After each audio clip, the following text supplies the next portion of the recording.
12th. Can you hear that, Mike? Mm-mm. No. I hear something, but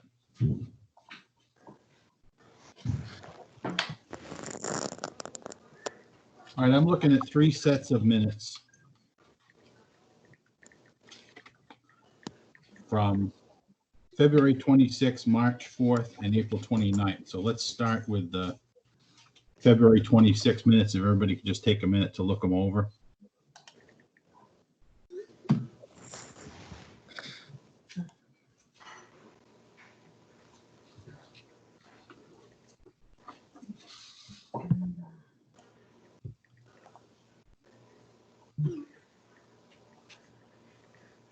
And let's get a motion and second it, and then we can review any issues that are with the minutes so we can edit them if we need to. So can I have a motion to accept February 26 minutes? I'll make a motion to accept the February 26 FinCom meeting minutes. Okay, do I have a second? Second, Thanks, Mike. I heard that. I had to unmute it, I'm sorry. Oh, okay. Does anybody have any issues with the minutes as written? This was the budget meeting for the school, for the regional school district. All right, hearing none. All those in favor? aye. Aye. Aye. All right, anybody opposed? Great, so Jean, you have everybody who's on the call, right? Yes, I do. All right, great. So that's February 26th. Let's go to March 4th, which is the Highway Department, Assessor Budget, and Water Department. I'll make a motion to accept the minutes of March 4th. Okay, that's Mike Amandalia. Do I have a second? Second, Okay, that was Norm, right? yes. All right, any issues or any changes? All right. Is anybody opposed to the minutes as written on March 4th? Heather Alcock abstain. I don't believe I was at that meeting. Okay, I got it. thank you. Then we have last week's minutes, April 29th.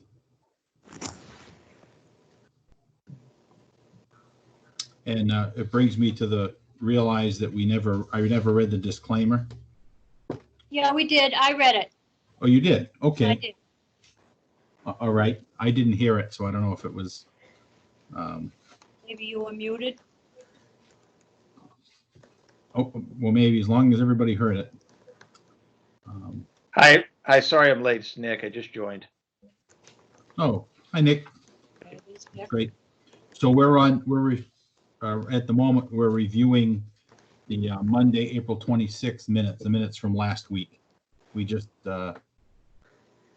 approved the minutes from the 2 earlier meetings in February and March. And of course, this meeting was recorded. The entire proceeding was recorded like all of these video meetings are, so. I'll make a motion to accept the minutes of April 29th. Okay, do I have a second? Second. The only thing I want to add is that it's 2020, not 2019. Oh, my mistake, sorry. I got you, Mike. Okay. Anybody see any other changes that need to be made?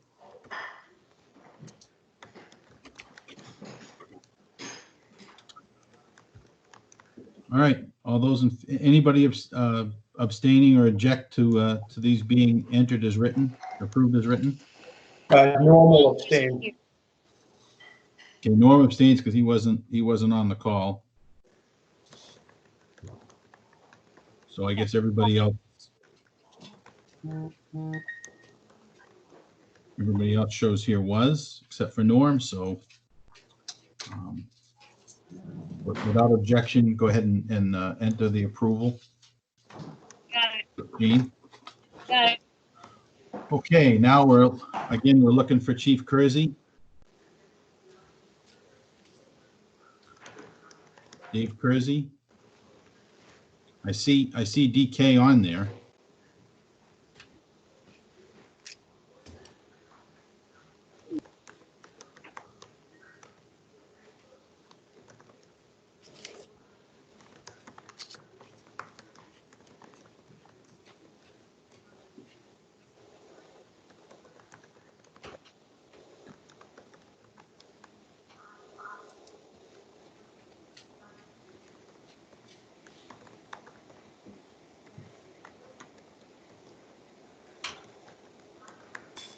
Hey, He's dialing in now. Mike, Okay, yeah, I didn't hear you open the meeting. He did. yeah, Did you call for 6:35. it? Okay. 6:30, 6:35. Okay.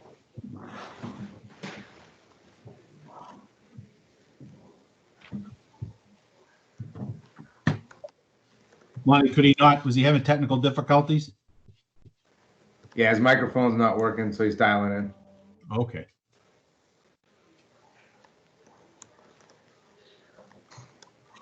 So if you didn't get a chance to see the update to the agenda, the chief would like to make the transfer from FinCom Reserve for his manpower for his budget.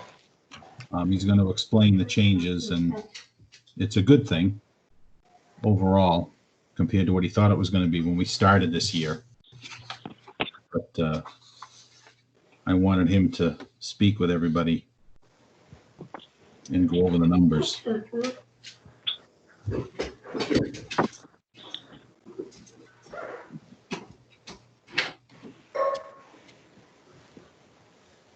Hey, Mike, it's Dave Kersey. Can you hear me now? I can. All right, I had to dial in. Sorry, I can't get my computer mic to work for some reason. Yeah, I was having technical difficulties too. So I just explained to everybody that you wanted to, you're requesting a transfer.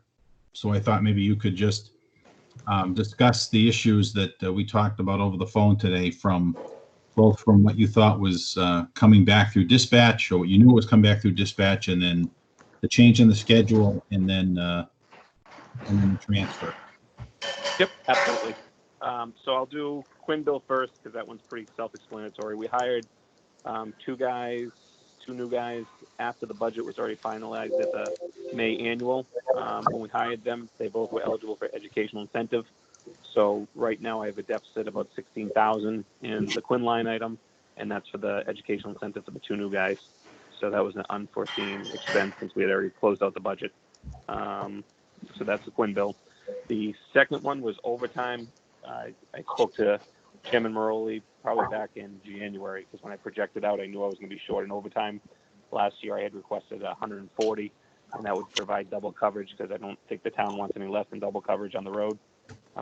And we stayed in, Chairman Maroli and I stayed in touch, and I was trending that way. But because of COVID-19, I was able to work out a schedule with the police union and the officers in the department. We worked collectively to come up with a schedule to keep everybody safe during COVID and keep them separated. And with that schedule, I was able to stop any days off. So they're under rotation now that limits all the days off. And as a result of that, we still have their days off, their vacations that were canceled, their personal time that we'll be paying out. But because we're paying them out for straight time for those days instead of filling the shifts with overtime, we realized the savings. So instead of needing about 140, I'm able to do it this year with about 121. So that would be only an $18,000 increase in overtime that I would be requesting a transfer, where back in January we were close to 40,000 for overtime. So that schedule was able to pretty much cut that in half of what was needed. And then dispatch day, I was figuring out some numbers with that. We accepted for our dispatch center to do wireless calls through the state. And with that, we bumped in our grant money. And with that money, that was money we weren't planning on last year we budgeted. We're going to have about 38,000 left over in dispatch in June.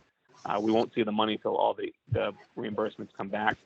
They get put into a reimbursement account, but they've been coming monthly back from the state. So we'll have that also at the end of the year. That will roll over to free cash for next year.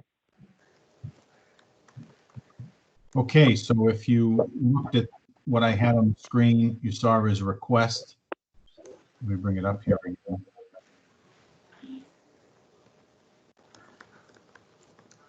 So you see your request is 16,000 to cover the Quinn bill for one officer who was rehired, who was grandfathered, and the second new hire, but with the educational incentive, that amounts to $16,000. And then there's 18,000 required to bring police overtime up till the end of the year, right? That's the plan? Correct. That will cover me for the rest of the year.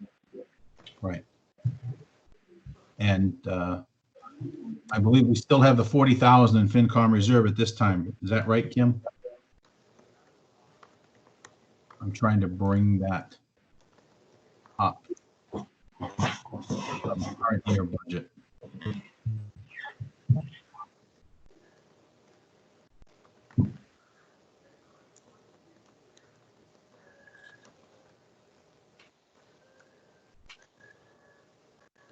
I think the number that Kim had told me earlier was in FinCom reserve is $44,881.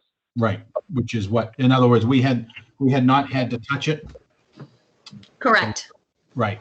So we have the 44,000, which originally we thought was going to be underfunded, but then between when we had our budget hearing and when we actually had the meeting, there were monies that weren't expended that all got put into FinCom reserve. So we do have we got 44,000. We need to take out 30. Four. Is it 36? I believe it's 34,000. It's 34, right. 18.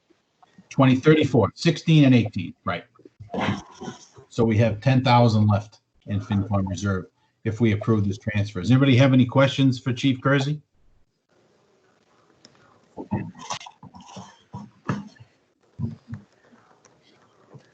All right, then I would ask for a motion to approve.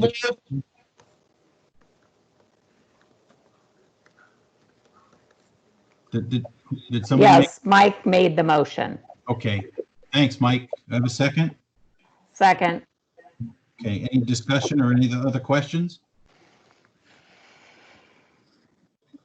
No. All right, all those in favor? Have a roll call, please.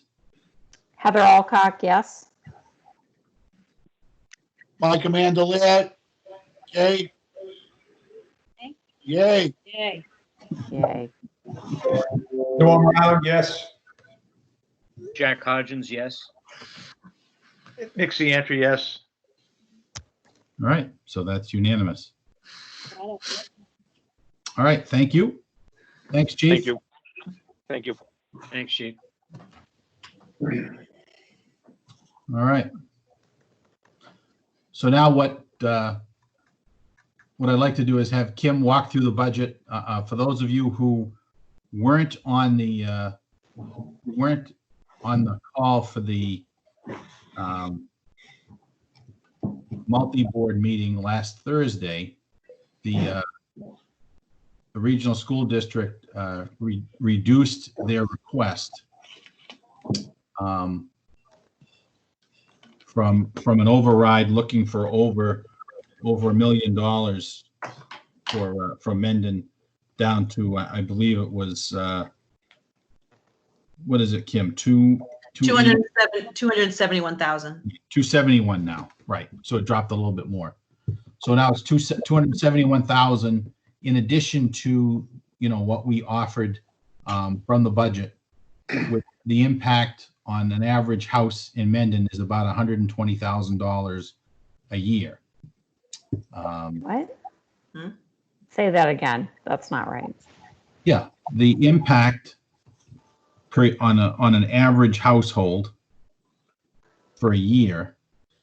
I'm sorry, it was 120 was the other request. So the budget, so the impact. Well, Kim, can you give me the number? I don't have that spreadsheet. That's Jay's, and that's the one they didn't send to us. Okay, let me check.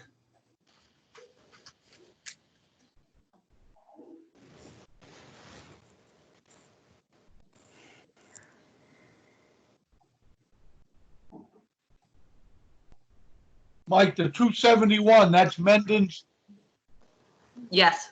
That's the request for, right? Monday. Right. But you know what, Upton's share is?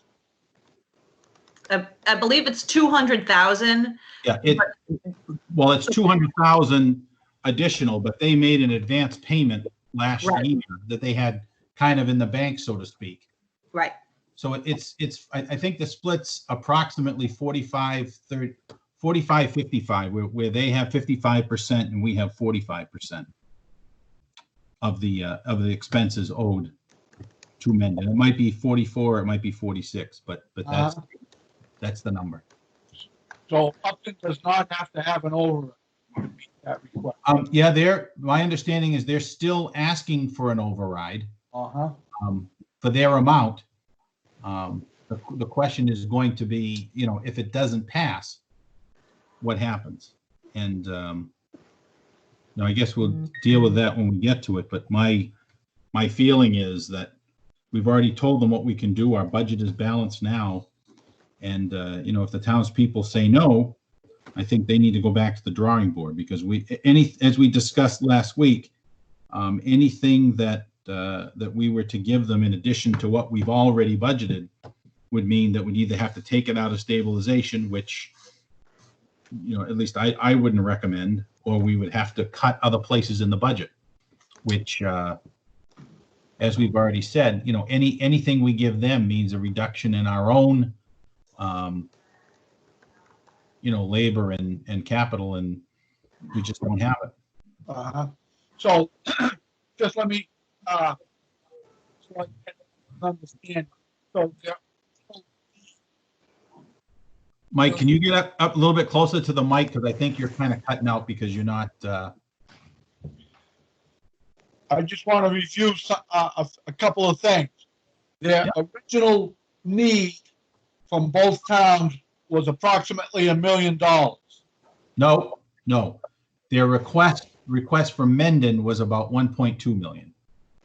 Just from Mendon. Yes. Okay. So And- now they, so in. Well, there's a, you know what, just to recap the meeting last week, what was explained at the meeting, and, Kim can back me up or correct me, was that a number of things, there are expenditures this year that they frankly just haven't had because the school's been closed. Everything from regional transportation, that they've spoken with the transportation, with the bus company, with Telstone, and food, heat, utilities, custodial staff. In addition to that, all 5 contracts are up for negotiations on. I think it's probably July 1. And based on a lot of things that have changed, and just the idea that, they realize that we're the region's in a tough financial spot, they've reduced their ask to the number that Kim quoted. Right, so, like I said, so they were looking for approximately 1.2 million from us, and they redid their numbers. Now it's only 271,000 or something. That is correct. So that's almost $1 million less. Correct.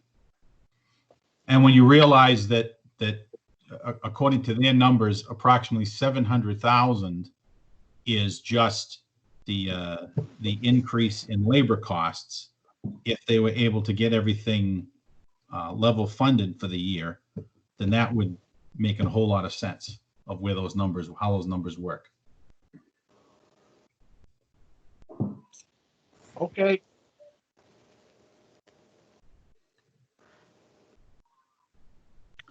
Mike, did the 1.2 million include the roughly, because we've said that we were going to increase our contribution roughly by, I think it was, 270,000? So is the Well, we were ask, gonna give, yeah, the exact number was over what we budgeted in FY 2020 right? to FY 21. We were gonna budget 2%, 237,490. 237. So is really the request 500,000 versus 1.2 million? That's about my understanding, yes. So it's not that they Not- dropped a it's million. not that they- even- Well, it's not even, no, it's not completely true because again, Upton's piece of this is 200,000. But the reason it's only 200,000 with them having approximately 55% of the students is because last year they gave more than they had planned to give more. So because that's the way they budgeted it, they actually gave it all kind of as on a credit. Yeah, yeah. Yeah. I'm just trying to to understand kind of like the change in ask. Is the change in ask really 1.2 to roughly 500,000? Or because was that part of that 1.2, was that 237,000 factored into that? Or no? Let me just again double check myself, Kim. I can jump in here. So you can see the requested column for FY21, that's right here, is the original numbers that they had asked for, their request. We have budgeted that same 250 right from the beginning. That hasn't changed. So the net increase to us was $1.2 million or so. I think if you just, Okay. this is a PDF. I also wanted to say about the additional amount that's been reduced. I know most of you were on that call, so you heard, but basically what they were saying is they were just putting off some of their expenses for this fiscal year. So they were able to reduce the override amount to the necessaries, and that Jay said that they would probably most likely need an override again next year. And I assume that's to make up the difference for what they've reduced this year. So it's really not, they've just kicked the can down the road. Right. But actually, most of the people, the only ones on the call Thursday were Heather and I. Oh, okay. Yeah, there's so many people in I that. was there too. Yeah, I was there too. Oh, okay. I'm sorry, Nick. But Right. just to be clear, so we understand the numbers. All right, our budget for FY 2020 to the regional school district was $10,091,575. Their ask for FY 2021 was $11,374,098. So the 1.2 increase was what they were asking from Mendon. And we had budgeted that we could give them 237. So the override that they were looking for was about $1 million from Mendon. And now what's happened is that ask from Mendon has dropped from about $1 million down to about $250,000. Got it. So I know these are really rough, I'm just, I understand. Yeah. shagging numbers here, but they reduced our ask about 800,000. So yeah, I mean, I was at, this is Nick, I was at, on that meeting and asked a question around kind of the request for a potential override next year. So I do think, and there was a discussion, I think it was one of the Upton selectmen had a discussion about it, is it strategic to come in and ask for 2 overrides 2 years in a row, and especially an override during the middle of a pandemic? Is this we all want our schools to be funded and we want, quality education for our children. The question is it strategic to be asking for an override this year and then come back and ask for an override next year with, if it does pass this year, will people remember the amount or will they remember the fact that there was an override? Yeah. I mean, I said that too, Nick, that, is it really, is there any more room in their budget in terms of cuts or things that they could look for? I think it's nonsensical myself to look for a 200 something thousand override and then next year come back for $1 million override or whatever it is that they're doing or planning to do. I don't know that, but I mean. So again, let me just jump in here for a second too. I mean, I think part of what's happening with them is, I agree, I find it really illogical to go for an override for $200,000, especially since they were asking for over $1 million. So I'm guessing that this is basically, they must feel that the odds are very low of it passing, and that this is actually the target number that they are going to come back and ask the towns to cover if and when the override fails. Because, so, I mean, that's the amount that that's the line they're drawing in the sand, which is understandable. And they're going to, hopefully, they're going to see if the override passes, then it's not a problem for them. But coming back and asking the towns in the middle of this to contribute more to school is a much more difficult battle at this point than just letting the process play out at the voting blocks. So and I did make it, for those who weren't on the call, I did make it clear that my understanding was this board's attitude was that, we have told them exactly what we can afford to give, which is exactly that $237,490 number. And if the override was to fail, we had no intentions of voluntarily coming up with right. the amount. So they were going to have to go back to the drawing board and figure it out. Right. In the past, when we have been presented with this scenario, the towns have gone back and tried to scramble to make reductions in order to subsidize this cost to avoid an override, but neither town is looking to do that again.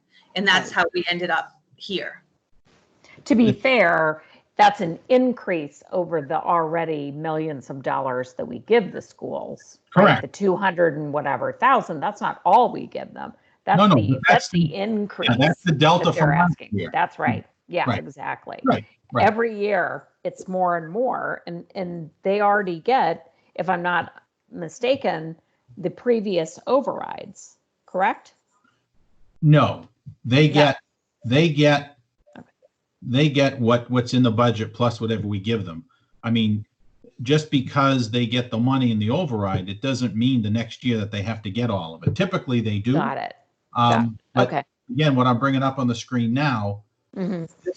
this letter. I don't know if I'm hoping everybody can see it. This is the letter, that was sent to our treasurer collector Mhm. for the numbers. So you can see the breakdown. Minimum local contribution, 7.7 million, non-discretionary 894, discretionary 1.577, and then the long-term debts for Clough Memorial School in Misco. But that is, that's the letter they sent. And rather than send us the breakdown, which we would have expected them to do, they didn't send that to us, and we have not seen the detailed breakdown of what they've retooled. But That's what he showed at the multi-board, though, right? I know. Yes. Okay. Yes. But what I want to, again, what I'm interested in doing at this point, I mean, really, it's this board's job to make a recommendation to the townspeople when it comes time for the budget. And I kind of I'd like to switch gears, because what I'd like to do is put this aside at the moment and look at the budget, which is balanced. And I want Kim just to walk us through it. I mean, we've gone through it before, but what I'd like to do is discuss it so we can make a recommendation. This budget, as I'm bringing it up here, has been approved by the Board of Selectmen. That's what they want to put forward to the townspeople. Mhm. And it is balanced. And again, what we have to do is, vote to recommend this. And then we have to have a hearing. And based on June 1st date, which is the current, meeting scheduled date, we need to have a hearing by Friday the 17th. Actually, by Thursday the 16th, which, sorry, I'm looking at the wrong. No, don't look at that one. Yeah. May. So basically, the meeting is June 1st. We need to have the budget hearing done really by the 21st. But I would like to have our budget hearing next Wednesday, the 13th, if we can do it online. So I'd like to be able to go through this, have everybody ask questions, and then, take a vote if we're going to recommend this budget or not tonight, so that we can do our hearing next week. And then we can also look at all of the articles for the town meeting, including the override, and whether we're going to recommend the override or not. We can discuss that, next week as well, after we do the hearing. So these are really two separate kind of issues, is what you're getting at, Mike, Yeah. right? Well, That the budget is the budget, and then the override is something completely different. And they're really kind of separate. They're not really tied together as far as from your Right. standpoint right now. Exactly. From our, looking at our job, which is we're supposed to give a recommendation to the townspeople. I mean, unless I'm mistaken, this board's stance at the moment, as we discussed, is we're willing to give what's in this budget, this balanced budget, and this is what we're going to recommend. Now, there's a separate recommendation. Are we going to recommend that the townspeople vote favorably or not on the override? And frankly, whether we recommend it or not, that somebody can make a motion. It is going to be on the warrant. So it has to be approved at the town meeting, and then it has to be approved, by a vote, by a ballot vote, which, as we've discussed before, notice has already gone out because of the pandemic. Governor Baker has, and the Secretary of the Commonwealth, Bill Galvin, has given the ability to anybody who wants to vote by mail in the town election. But you have to fill out the form and mail it to the town clerk, so that so she can get you the ballot back, and then you can fill it out, sign it, and mail it in. But again, to answer your question, yeah, they're two separate things. So right now, I just want to have Kim walk us through the budget one more time, so we understand that it's balanced, and then I want to take a vote. And if the majority agrees to recommend this, and that's done, then we'll plan to do a hearing electronically, just like this, for anybody who wants to call in next week. And then the plan is, once we finish the hearing, then I'm going to try to have all of the motions for the town meeting done. And if we can't have them done in time, then we may have to kick it one more week, because I'm still not convinced we're going to actually have a town meeting on June 1st. But with that, Kim, can you just kind of walk us through the budget now? Sure. So just if there's a disconnect, I'm not going to read off what's printed on your screen. I'm going to work off my laptops so I can see it, so it's larger. Sure. You all have, this is the same document that we sent out last week. So if you're working on your laptop and you want to open it up on your computers too, just to enlarge it, because it comes across really small, Mike, on the screen share.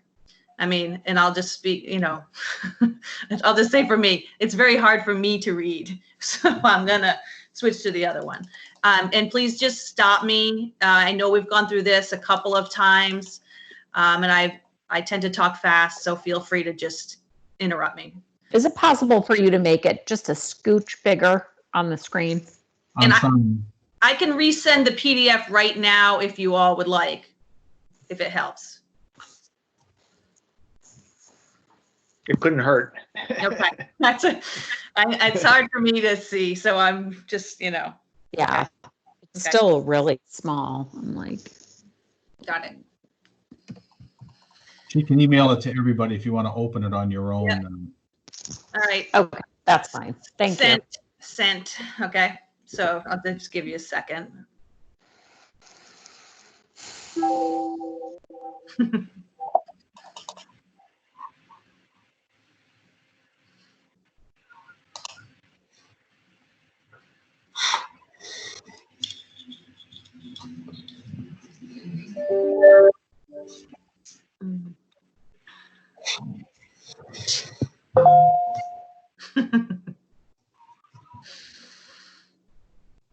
All right. Everybody ready? Ready? Yep. Okay, so I'll start at the end, which is, this is a $20,449,288 budget, of which almost, well, 11 million of it is the school. So the town's operating budget is about $8 million, just as an overview, okay? Department by department, the moderator, we've included $100 in there because it is a contested race for the first time in a while. So I put it in there just in case. The current moderator typically waives his stipend, but just in case. Selectmen, the only change to that budget is we have a 3-year contract with the audit, and this year coming up has an increase. The finance committee, I've kept the reserve at 45,000. I just rounded it up. You'll see a little bit of a change there. There's $35,000 in reserve for negotiations. We've got multiple contracts next year that will come up, and this is where we transfer from when we do those contracts. This is not where we keep the COLAs. The COLAs are already built right into the salary lines. This is if something else were to come up, like something beyond that. Of course, I mean, we're going to have to revisit a lot of that as our financial situation changes, obviously, when we get closer to 2022, 21. Accounting, we talked about this a couple meetings back. We currently contract out for the town accountant. We had a full-time person a couple of years ago. We were able to reduce the hours there basically by analyzing the actual workload, and we contracted out. We had a person part-time first, but then we were able to reduce it further. So we're still saving almost $20,000 from when we had a full-time employee by contracting out. So I had worked with a couple of other communities to potentially have a shared position, half and half. We looked at it the last couple of years, but right now that's simply not feasible. And so we are planning to continue to pay the contractor. This is the rate. I mentioned before that I didn't adjust it correctly for this fiscal year. So it looks like it's 9%, but it's really 4.5%. So we'll have a transfer for that probably next week, you'll see too. Assessor's budget up 1% overall. There's a contractual employee there who has an increase of 2%. Treasurer collector. We have numerous contractual employees in that office. There was some additional requests in there for training. And then I've talked to the treasurer, and she thought there was room to reduce a bit in tax title because they've done so much of it already. And so we were able to cut a little there to reduce the budget even more. Legal is really,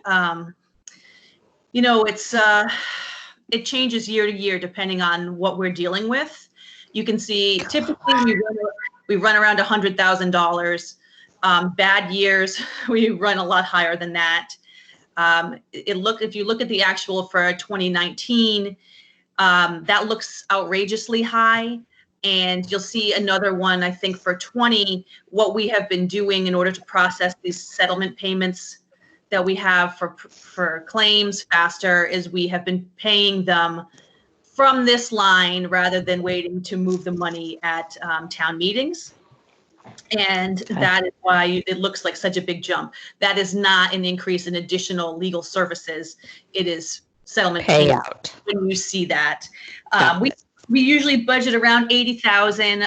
This year, just in the billing is always wacky too. I'm sure some of you know this, but right now looking in KVS just today, it looks like our expenses are only $29,000 through the year. Okay, obviously that's not true. And so it's hard to say.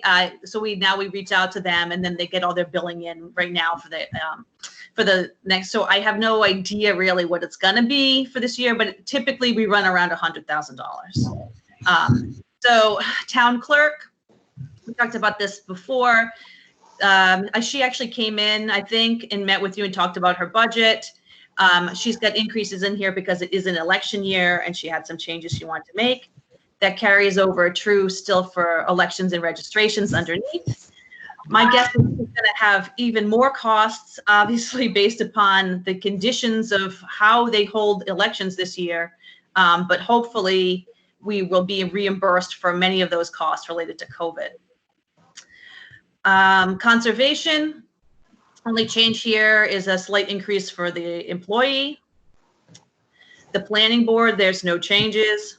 Zoning board, there's no changes. The land use committee, there's no changes. Town reports, there's no change. Unpaid bills of a prior year, you know what this is. This is when we look in the first meeting we have in the fall. We'll have unpaid bills that we then have to pay. And this is where that actually looks like when it gets through. And then for town hall, the only changes in here are contractual increases and longevity increases for employees that are in that line item. So there's 7 employees in there. 1, 2, 3, 4, 5, 6, 7, 8 employees in that line. And so that brings the overall increase to general government, typically the stuff you think of at the town hall, and to 1.55% or an $18,000 increase over the previous year. So just to reiterate my point from last meeting, which is when we're talking about, cuts that we could make in the budget to potentially help subsidize the school's budget, we don't have, $20,000 is a lot to us. So then we'll go to public safety. The chief was already on tonight. He talked about that. We've gone over it. The increase here is for contractual for salaries. There is overtime in there that we increased. Just gonna hold on, give you an idea. Just to chime in, 2 things he said to me today, and maybe I'm reiterating it, but there's money from people's cell phone bills that's reimbursed in the grant in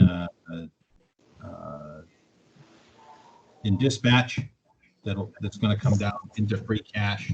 And then because of the way that he changed the schedule, it actually is significantly reducing costs.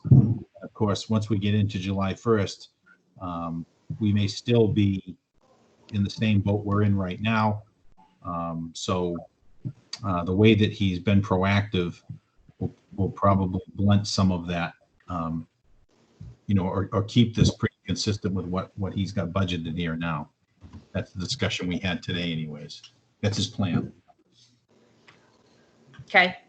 So in this salary line, we have 15 officers now, the chief and an administrative assistant. There's overtime as well. The chief had asked for, $40,000 increase in overtime in the budget. That was his request. We were able to give him 37,000, I believe. So that is much of that increase. So overall in the police department, there's a 5% increase, and that's about $80,000. In the fire department, I'll just do a little, I know you saw Chief Kessler too at a meeting. So since Chief Kessler has been here, he really has been restructuring and building this budget. He has a finance background, an accounting background. So he really has made some changes to the budget over time. And you can see that even the actuals in different years kind of vary all over the place. I think if you, he's really starting to get a handle on where the true costs really are in the department. And so we'll have a really good view, I think, after, well, of course, now with COVID, everything's, but we have a much better idea of the spending in the fire department than we've had in a while.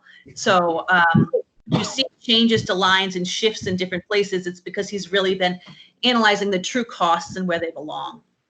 So we did add one deputy hall position. I think there was $6,000 of request to this line. So he had one additional request, and then he's got, we funded down at this, the last couple of years, we haven't been funding the money for the ambulance replacement. So we paid for some out of capital, but the rest of those payments will begin in 21. And so that's the first of 5 payments you see there. So that really looks like it makes the increase seem, almost double for what it is operationally. Building inspector, this number is going to change. The building inspector just negotiated for a salary increase, so some funding will have to be transferred to this line in November. But that's typically we stay above $50,000, two part-time positions. His position is part-time and the zoning enforcer is part-time. He's at 15 hours and she's at 12. So when you want to think about the size of operations, that's our building department. How much did the raise you negotiate? Do you know what it is? Yep. He changed. So his job essentially changed. He was a building inspector. He's now a building commissioner. And he had his previous rate was $29.70 and his new rate is going to be $40.59. Wow. Woo. Big jump. Whoa. Yep. Anyway, moving on. How many hours? What's the actual impact? Because does he do 40 hours a week? Right. So one of the what I did do to help subsidize some of the impact, we had previously budgeted for 18 hours a week, and he never works 18 hours a week. It's the average is about 15 hours. So when the board approves this the other day, they approved the higher rate at 15 hours. So that should help subsidize some of the cost. I mean, it's around $4,000. It's such a small amount of change to the budget, essentially. Every little bit we can do. So Yeah. Next, gas inspector didn't change, plumbing inspector didn't change, sealer waste management didn't change, electrical inspector didn't change, emergency management didn't change, dog officer. I mentioned this at another meeting. We have a contract, a shared contract for animal control. Our share based on population we negotiated and I was able to get it reduced 2 years ago. And this is the savings from that. You can just see it didn't get done in time for the action since our budget is now for like a year from now. It didn't get put into the 2020 budget, but it didn't get budgeted for 2020, but we're going to see those savings in 2020 as well. So we're going to see a $5,000 reduction this year, and then we see the same reduction next year. So the cost is actually $10,265. Great. Every little bit. Every little bit, honestly.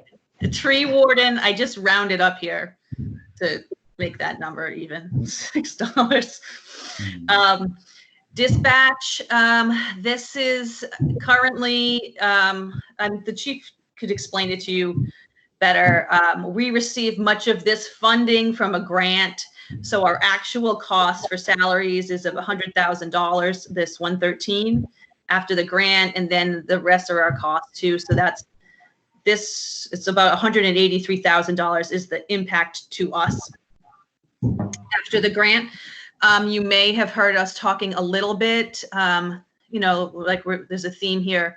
We look at every opportunity and, we are currently looking at the possibility of regionalization with dispatch. much like we looked at fire a couple years ago. It's very early stages, but you know, when opportunities present themselves, we look at them. And so that is one area that we are currently looking at. Is there any estimate of how much that would save us off of this, you know, dispatch 216, 656, what that could look like? No, because I mean, we aren't even at the stage of negotiating or even any of it. We're basically at the stage of, would all the parties be interested in actually joining together? That's it. So there would be incentives involved, but I mean, it's really too early to tell what kind of impact that would have. And even if it did, we wouldn't see any of it till 2022. So it's hard to say, but just in case you hear, the board has talked about it a couple of times very lightly in selectmen's meetings. It's starting a conversation, but if anyone is talking about it in the public, it really just is the starts of talks. Kim, I had a question on the total public safety on the 4% increase. Yep. Why do you round that to one digit? Because it's actually 4.5%. Oh, it probably just did it automatically. So. Okay. I just know on the total government, it's 1.5. Yeah, I try to move them. It's a skeleton. It's a skeleton sheet. It's been passed down for years to years to years. You'll see some inconsistencies in formatting for sure. I try to catch as many as I can, but yeah, 4.4. It's fine. Yeah, and then I mean, I can certainly. Some are open and some are not. So okay. I mean, that's a pretty good increase for 1 year for public safety. Well, comparing it to the general government and the schools, it's. So if you, not off the top of my head, someone could do the math, but if you reduce that 127,000 by $44,000, which is the cost of the ambulance payment. Right. I think you'd see that the operational increase is not, it's probably more in the high twos, maybe threes. And our employee contracts are all at 2% plus additional benefit costs, and they kicked into effect. So it's 3%. Yeah. Hey, So Kim, it's Chief Kersey. Can I say something? Yes, go full for it. Okay. So also the overtime that you guys are funding this year in there. So that's kind of deceiving because every year it's not in there. It gets taken down. Like last year, it got taken down to 103. So, but we end up putting it back every year, either from FinCom reserve or another account. So that's actually kind of skewed too, because it's looking like it's an increase from the 103. But every year, like we just did right now, we put it in there. So it's not an increase. We kind of just hold it off till the following May and throw it in there. What typically is that amount, Chief? The overtime's all over the place. To keep double coverage, I've done the research with all other departments similar to our size, like Upton. We need 140,000 in overtime. We haven't funded a whole 140,000 in overtime in over a decade. So every year, whatever we get down to, we end up putting more in there. So if you look at the previous budgets, we're at least adding 20 to 30,000 every year in overtime. Right. But this year, it's actually being funded. Some of it being. What you're saying is part of the increase is because we're including it in the budget where we would backfill it during the year. Right. And transfers and right. So this year we're building it into the budget up front. Right. So the real number is more like 2% when you back out that and back out the ambulance. It's a gamble we played every year with staffing. I mean, if we really are truly dedicated to have 2 officers on the road, we really should do it up front instead of just kind of hoping we get money at the end of the year or can find some. And you know what, this is a good point just to make the point that Kim and I have talked about changing the way that we build the budget and the way that it's actually documented. And what I'm hoping to do is not wait until January or February to have meetings. I know I'm going to be asking everybody to come more, but I'd really like to have a series of workshops where we dig into this and you know, down to the bones of where the budget really comes from, so we all have a better handle or have an earlier handle on it. So that we'll all understand this even better than we do now. So, Okay. any other questions on public safety or the increase? All right, Kim, let's go to the schools, and I know we just talked about these numbers. I guess I think we can skip over Mendon Upton because we just talked about that before, and we can talk about Valley Tech and their numbers. Okay. So Also, I I don't know, I sent the thing that I got about the impact Mhm. to Mike and to Kim Okay. that Joe Maruschek had sent me. He had sent an email, and he about it. Right, I've got it. So I So don't know. it says $117.12 on a house that's valued at $425,000. Got it. Okay. Because I know we were trying to talk about it before and we Right. didn't have the I numbers. just opened it. Yep, perfect. Okay. But And just then 117 is the impact on the original override or this override? The COVID. right, He has both. In those spreadsheets, he had both. He had Right. the original, and then basically because of COVID-19, they had a lot less expenses with transportation and heating costs and cleaning and this Right, and that but- and the other thing. But And so but- the override was a lot less.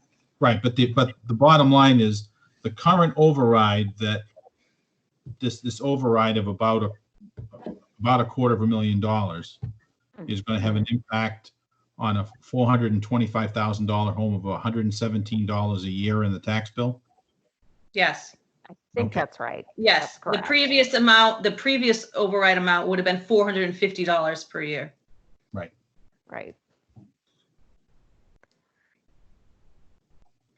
Okay, Still going to cross a lot of people's eyes.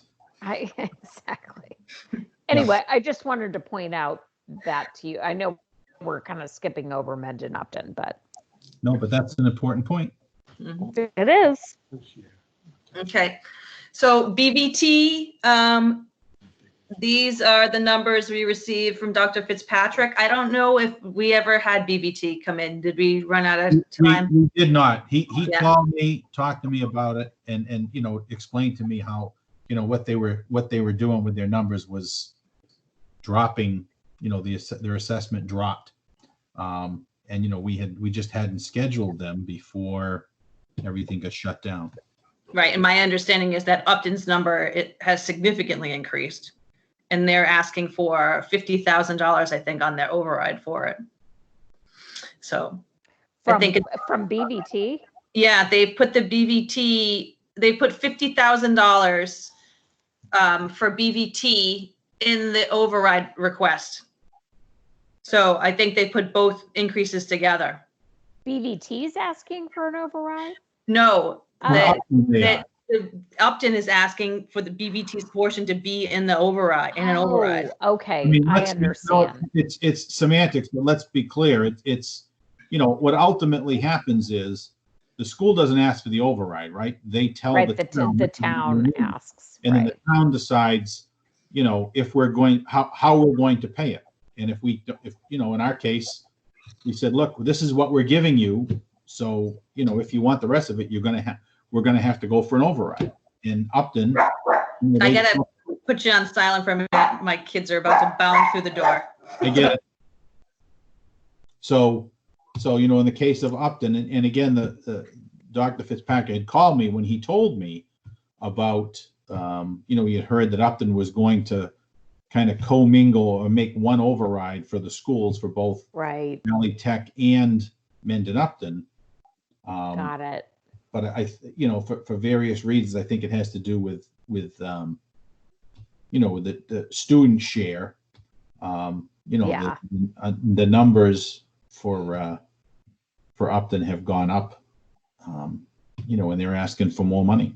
So does that is that based on, I'm sorry, I know we're like busy here, but is that based on the actual number that are enrolled this year? Or is that based on anticipated enrollment based on kids admitted. It's based on the previous year's enrollment, but at the same time, it isn't really, because just like Right. the state tells us, what our minimum local contribution is, the state actually tells each town how much they're going to have to contribute. And it sometimes it's a mystery from year to year, because there've been years when we've been hit hard and some other towns have actually had drops in assessment. Well, And- it has to do also with the number of kids per class that come from each town. well, right, but it's not, Right. but again, it's not just that. Right, no, of course, yeah. Yeah. Okay, well, Right. it's good that it's down. Yeah, But, right. Right. okay. Does anybody have any questions on Mendon Upton or Valley Tech? Any further ones? Okay, And just to clarify, we pay for kids that go to Norfolk Aggie, the regional school system has to pay for that, right? well, right, that actually comes out of the Mendon Upton School District budget. We don't, Right, we pay for, we have to, ultimately, it all comes from us, right? Us and, but right, there isn't a separate line item like there is for Valley Tech.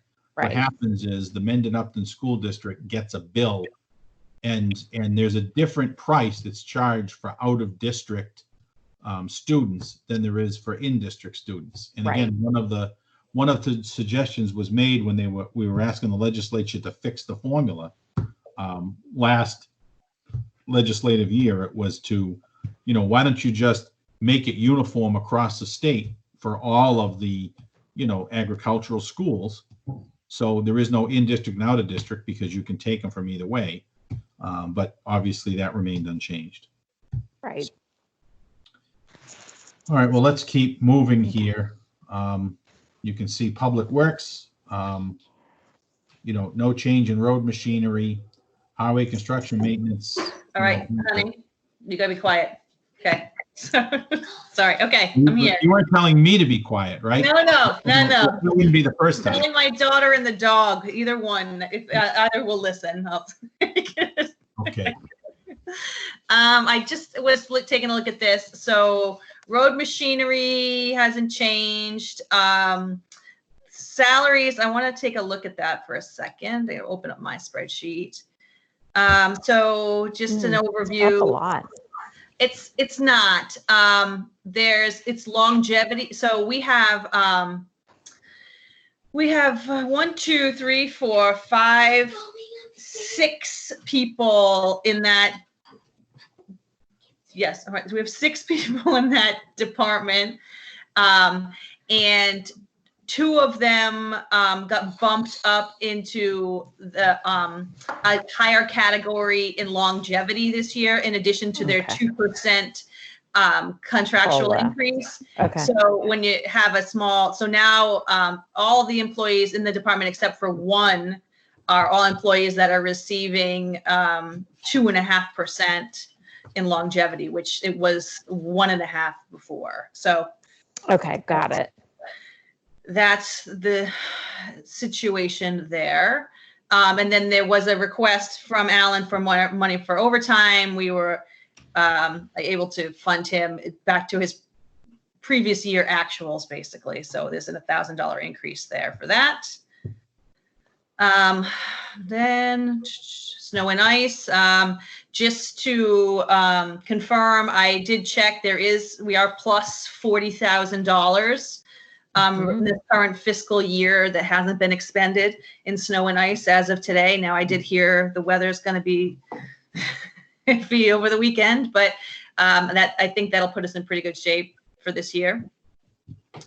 It'll throw off our averages, but it's still good. Streetlights, this number, it is as it is. It's always typically around $20,000 and has been for the last couple of years. You can see the actuals. Water department, there's a little bit of a change here. So I got to fix my percentages. Is this the email that Dan sent to us on April 30th? Yeah, it was the continuation of a conversation that the water clerk and I were having. So the water department created an enterprise fund. I don't remember if it was this last. Yeah, we voted on it. This is the first full year, right? We're just finishing. So full year. there's a clerk in that position that's 5 hours a week. Okay, back to the size of this town, 5 hours a week. And so we divided up the hours of the position. So the total cost for the clerk is about $5,700 a year. And that portion there represents I think it's 15% or 20% of the town, the public portion of the work that the clerk does. So in the past, the money for the clerk was just in the town hall's budget. But I separated it out to be clearer this year, especially now that they have an enterprise fund. So that's why this budget looks all sorts of strange. You'll see everything's been removed for private water, and then public water that still remains because we still have those accounts. So that's the deal with water. And I think Dan came to the meeting too and spoke on this. Okay, now we go down to, so public works overall 2%. That main part of that increase was for salaries and the longevity. I mean, that's the big increase there. Mm-hmm. Public welfare. So this is, the Board of Health is, really a central figure right now for all municipalities. Never been more important than I think they are right now. And they're doing a great job really helping us stay on top of all the changes. Inside the Board of Health budget, there's the trash. So you can see the money that we pay for disposal and the money that we pay for collection. These are based on the contract that we have. They have an increase this year because they have increase for the household hazardous waste day. That's up $12,000. They have $400 increase for the detail officer that's needed for an event. And then the rest is the actual trash contract. There's one other change that's in here too, which is under expenses. There's $6,000, I believe, could be $8,000. To take a look.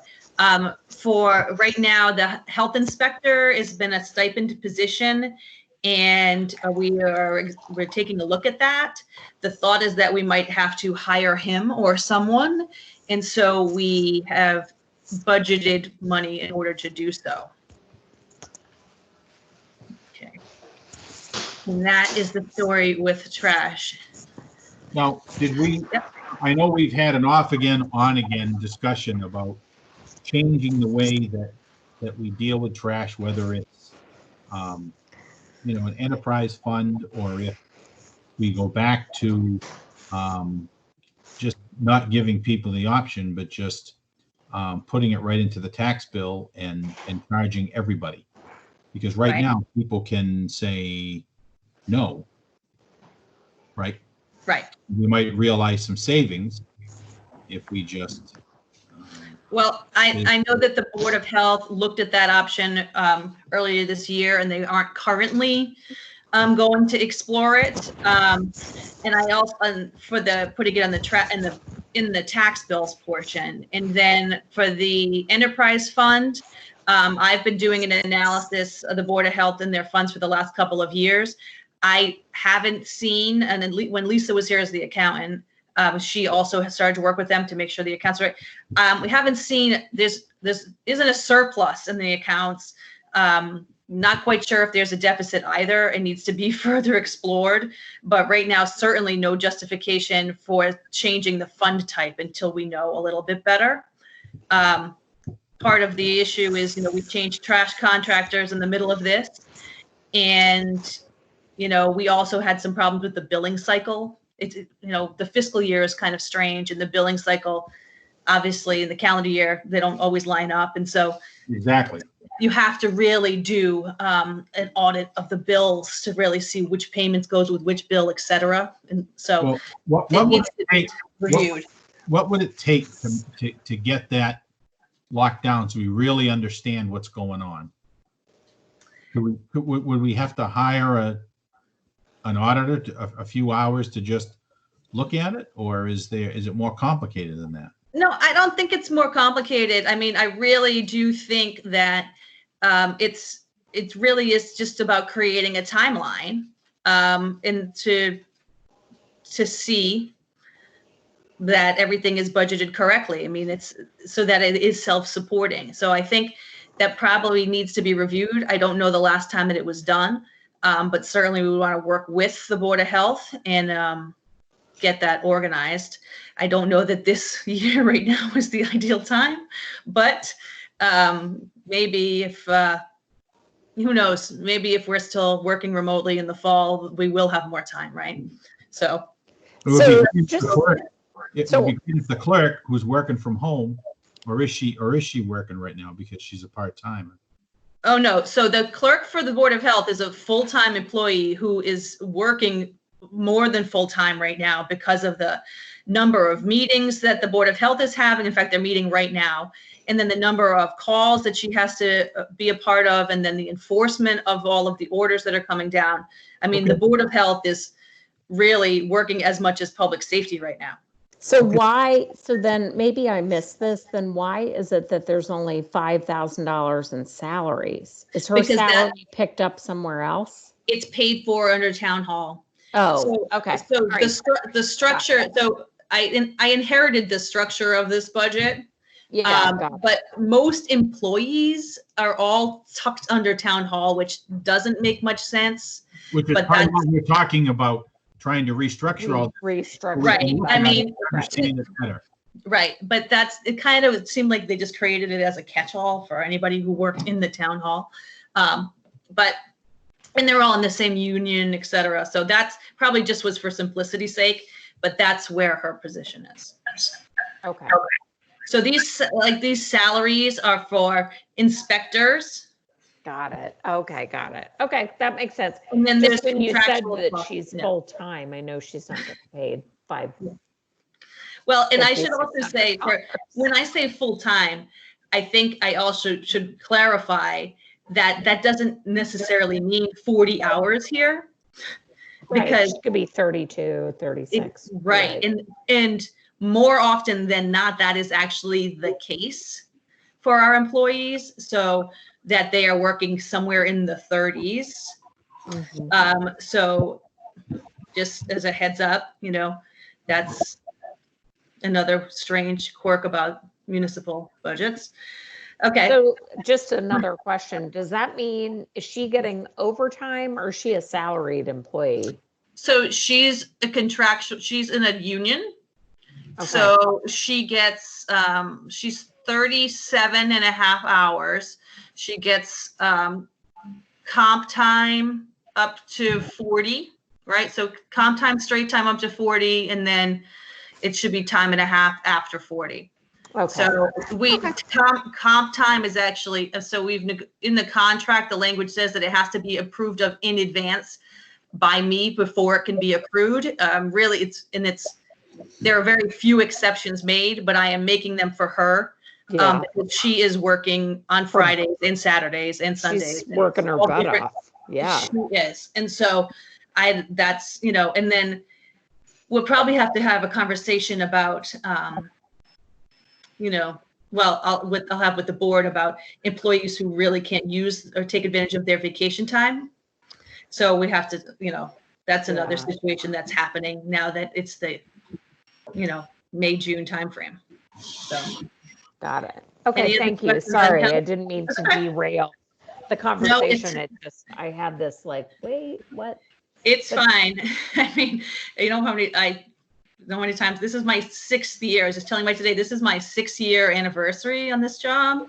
So I really like it as a test to see if I can really remember what's in each one of these lines. Excellent. Right. I think most of the time I can get it, but I like a little, someone to throw me for a loop.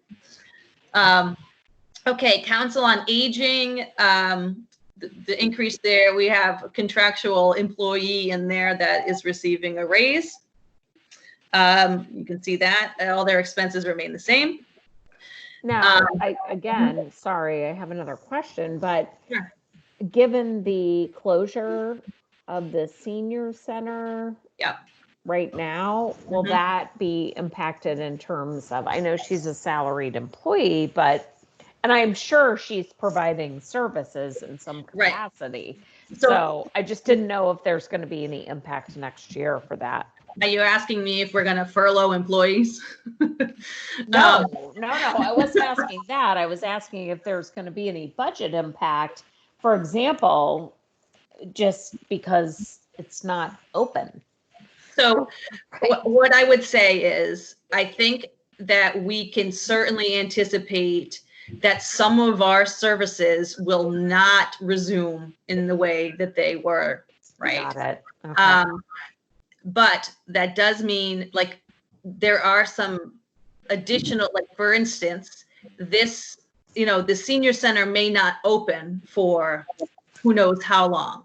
However, the outreach worker there, she has a part-time administrative person, and then we have a full-time director in the senior center, and they've been running the food bank, they have been doing all the outreach, they're really staying in contact with the seniors, they're doing the newsletters, they're Right. performing, more of a social service function right now than their usual function, but it still has a value, obviously, to our community. Of course. Yeah, Right. of course. And so now we're obviously going to have to look at, and of course they're very aware of it too, how they function in this next Right. year. But we really Yeah. we don't know that until we get some guidelines on how. But I mean, I don't know how senior centers open again this year. So, Same thing. but we'll wait for the state to give us, and the Board of Health to give us more guidelines. Right.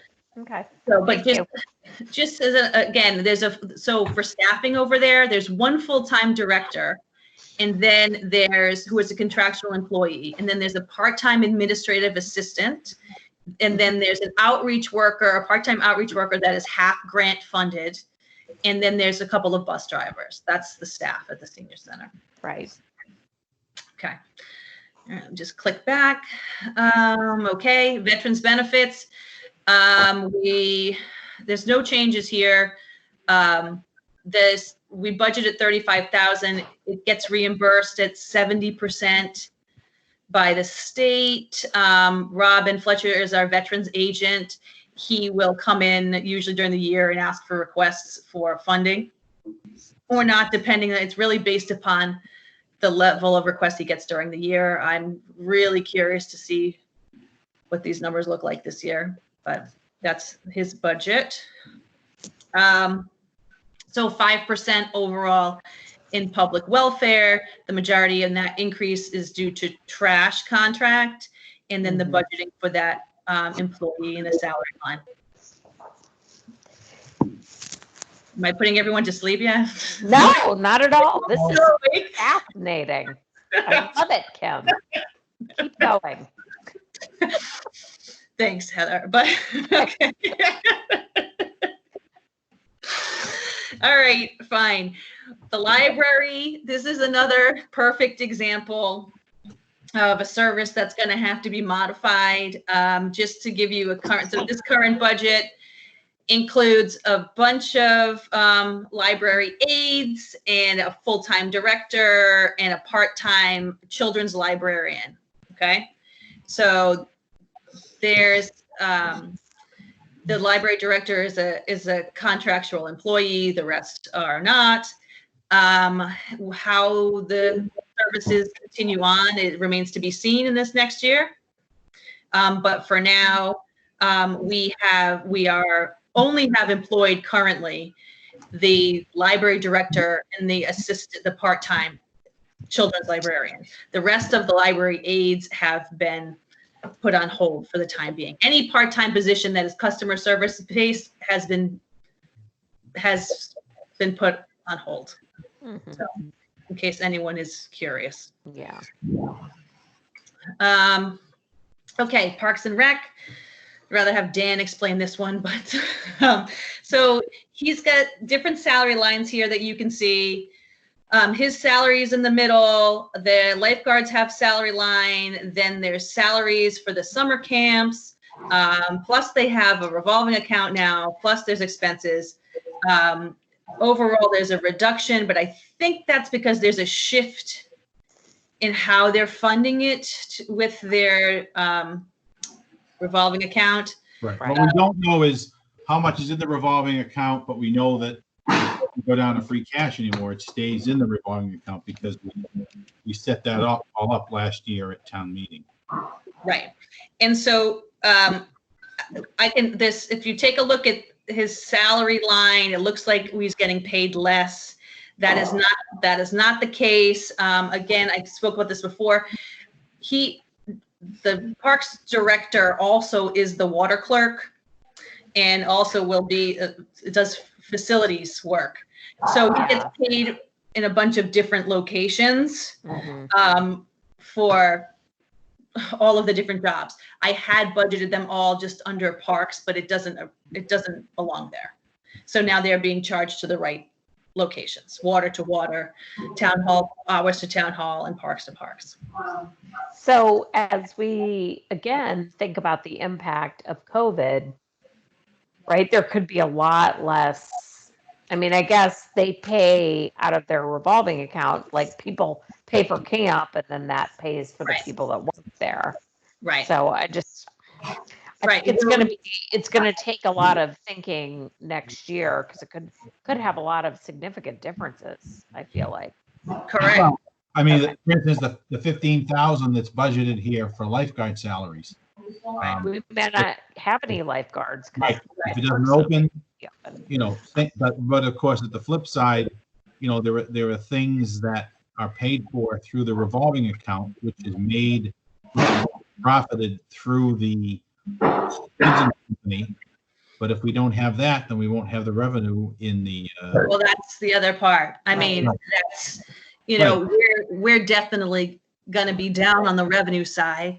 And my hope is that there is enough of this that balances it out, right? But we won't know that until we get there. So I would imagine every month as we go on, we'll be taking a look at where we're at with the budget, right? So, and then who knows for 22? I mean, right. Luckily, again, our budget is so small that, I really do not envy much larger places right now. Okay, so that's all in here. Oh, right. There was a request from the Historical Commission to add funding we had been paying out of the Selectmen's budget or out of Town Hall for all of the hearing notices they have to do for their bylaws. And so I have basically put their request in this line to track and see how much spending we're really doing on that. Okay, special events not changed. So that's it on culture and recreation. It's up $4,000. Okay. Debt service, we can talk a little bit about. Let me tell you what's in here. Just so in case you want to know. So the library is in there, the police station's in there, the fire station, and the Pheno land. And the new amount of money for the addition. So those are the existing debt before.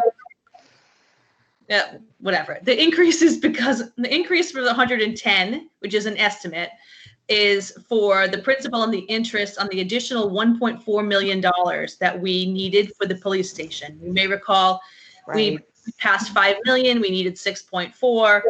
First payment, that is actually going to go out soon. We'll have those numbers in. I budgeted 110. It might end up being more like 130, depending on interest and timing, et cetera. But that's what the increase is here. Okay. So then let's see what else.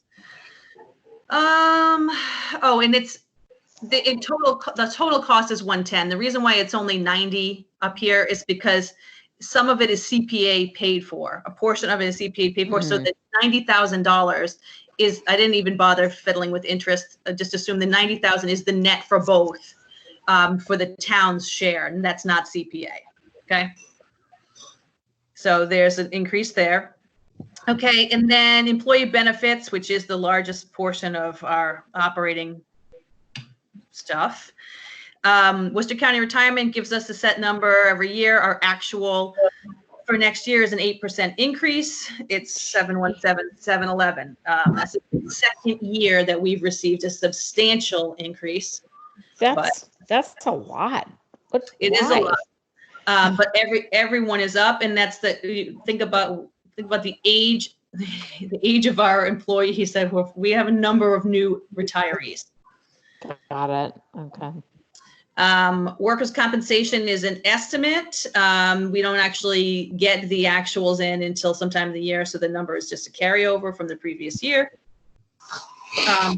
Unemployment, you can assume that we're going to see that number go up.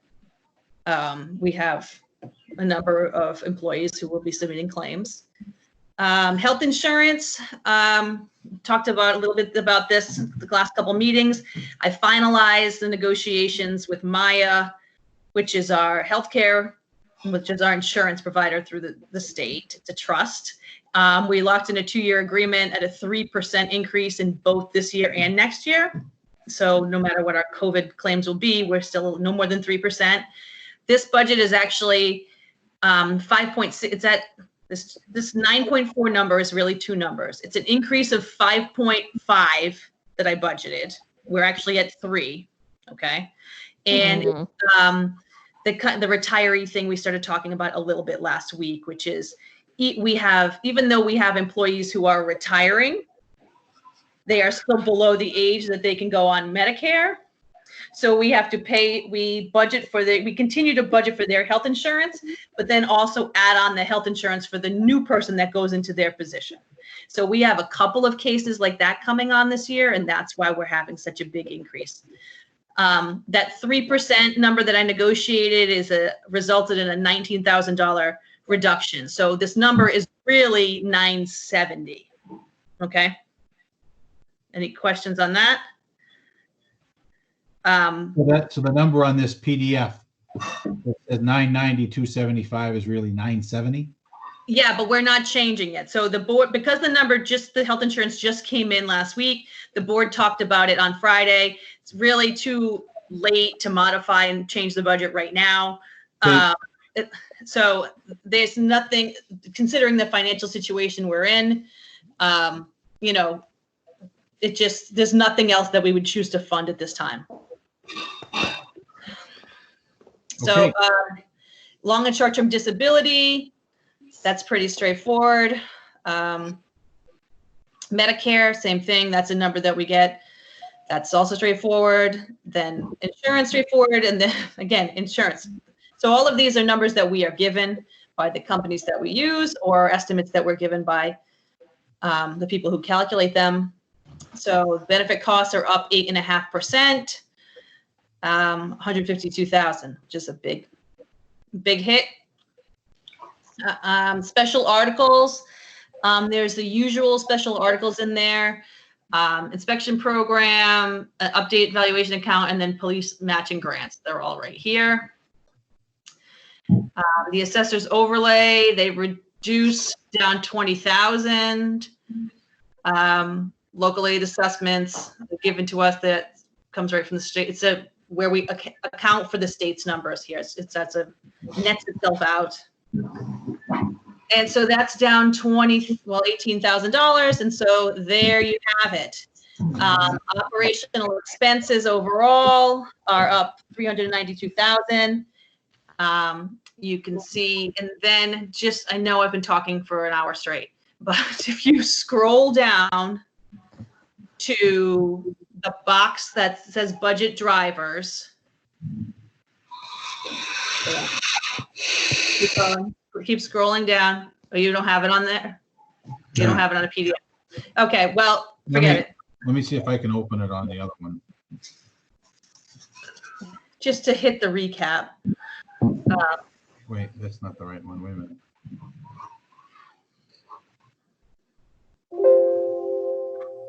Good.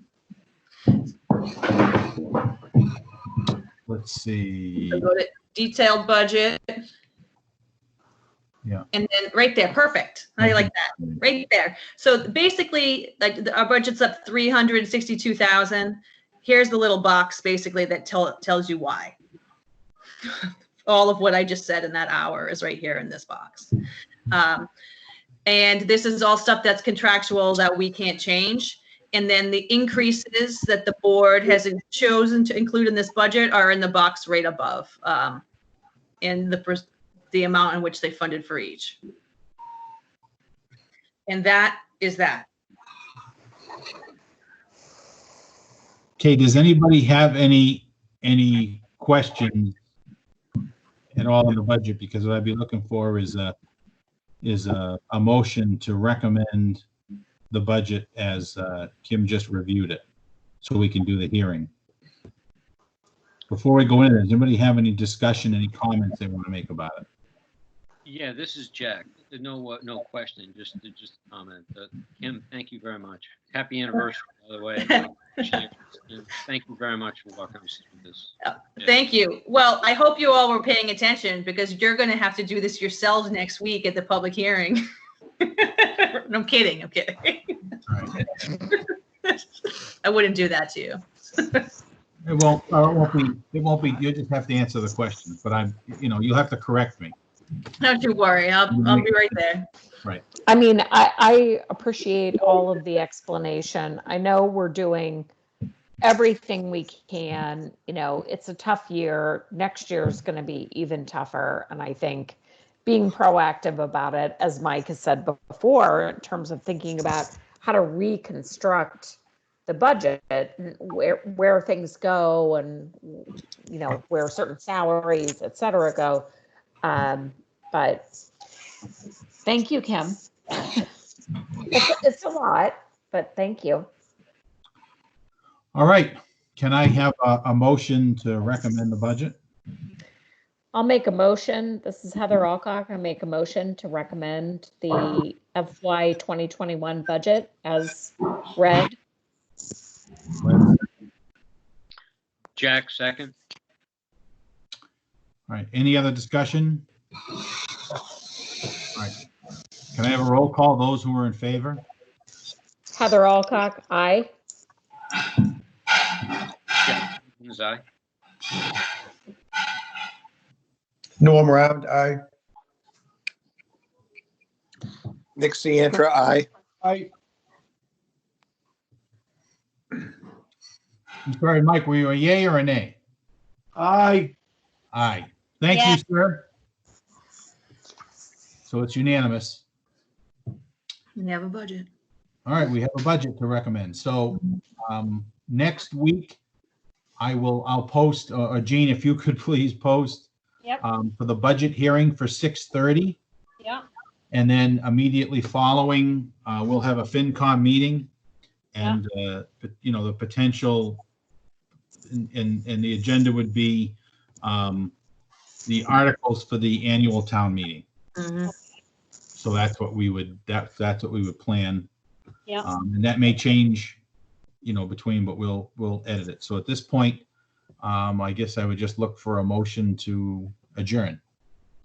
Okay, just before we do that, so next week during the open budget meeting is when we'll make a recommendation about whether or not we support the override.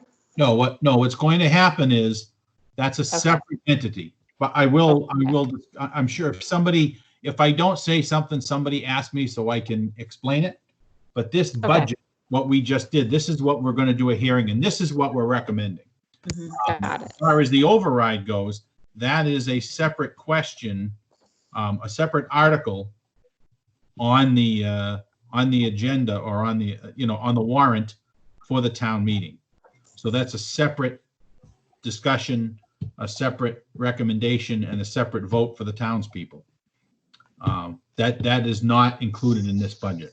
Right, but we have to make a recommendation about it. Yes, but we have to, right, and we haven't got there yet. But, Okay. right. All right, can I have a motion to adjourn? This is Heather Alcock. I'll make a motion to adjourn. All right, do I have a second? Jack, second. Seconded. Okay, All those in favor? Aye. Heather Alcock, aye. Mike Mandelare, aye. Jack, aye. Okay. Nick We're gonna Sandra, have aye. to, we're gonna have to find some money in the budget to get Mike a lapel mic, because I can imagine him leaning over and yelling in Gene's face. He is. Yeah, I knew that, see? So hopefully you've got some Listerine there.